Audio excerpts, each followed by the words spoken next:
తరలి రాద తనే వసంతం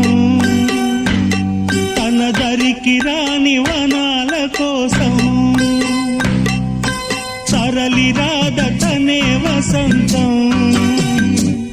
తన దరికి రాని వనాల కోసం